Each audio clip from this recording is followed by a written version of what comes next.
सदाचार दो शब्दों से मिलकर बना है, सद प्लस आचार, आच, अच्छा व्यवहार और विचार। एक अच्छे जीवन के लिए सदाचार का होना बेहद जरूरी है।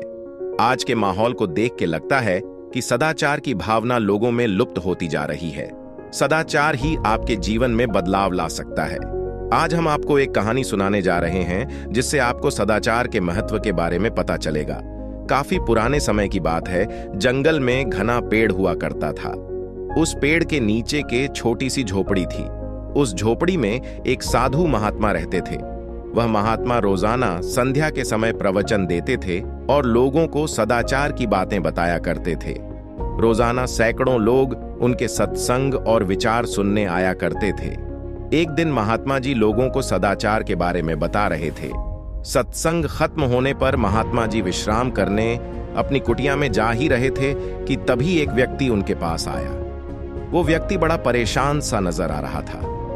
वह व्यक्ति बोला, महात्मा जी, मैं काफी समय से आपके प्रवचन सुन रहा हूं। रोज आप काफी प्रेरक और सदाचार की बातें बताते हो, लेकिन इन सब का जीवन पर कोई प्रभाव को पड़ता ही नहीं है। मैं काफी समय से आपकी बातें सुनता आया हूं, लेकिन मेरे अंदर बदलाव तो नहीं आया। फिर इन सदाचार की बातों का क्या फायदा है? महात्मा जी ने उस व्यक्ति को एक लकड़ी की टोकरी दी और कहा, कल सुबह इस टोकरी में पानी भरकर लाना, फिर मैं आपके सवालों का जवाब दूंगा। उस व्यक्ति को बड़ा आश्चर्य हुआ कि इस लकड़ी की टोकरी में पानी कैसे भरेगा, क्योंकि उसमें तो काफी छेद है। वह व्यक्ति सुबह उठकर नदी के किनारे गया और टोकरी में पानी भरने का प्रयास करने लगा। लाकड़ी की टोकरी जैसे ही वो टोकरी में पानी भरने की कोशिश करता, सारा पानी नीचे से निकल जाता। उसने फिर प्रयास किया, फिर से पानी निकल गया। वह व्यक्ति घंटों प्रयास करता रहा, लेकिन हर बार पानी नीचे से निकल जाता था। प्रयास करते करते शाम हो गई। वह व्यक्ति बड़ा परेशान हुआ कि अब महात्मा जी को क्या जवाब देगा। अगले दिन वह जब महात्मा जी के पास पहुंचा तो उसने उन्हें सारी बात बताई कि टोकरी में पानी भरने का काफी प्रयास किया, लेकिन हर बार पानी छेदों से निकल जाता है। महात्मा जी बोले, अच्छा ये बताओ कि तुमको इस टोकरी में पहले की तुलना में कुछ फर्क नजर आया?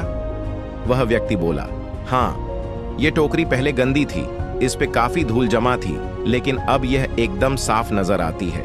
इसके छेद भी पहले काफी बड़े थे, लेकिन दिन भर पानी में रहने की वजह से टोकरी की लकड़ियां फूल गई हैं और छेद भी छोटे हो गए हैं।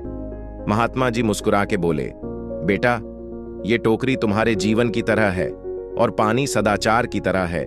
पहले टोकरी गंदी थी, लेकिन पानी में पूरे दिन रहने की वजह से साफ नजर आ रही है। ठीक वैसे ही लगातार सदाचार की बातें सुनने और अपनाने से तुम्हारे मन की गंदी भी धुलती जाती है। तुमको इसका एहसास तुरंत नहीं होगा। ये सदाचार की भावना धीरे धीरे तुम्हारे मन और चित्त को साफ करती जाती है।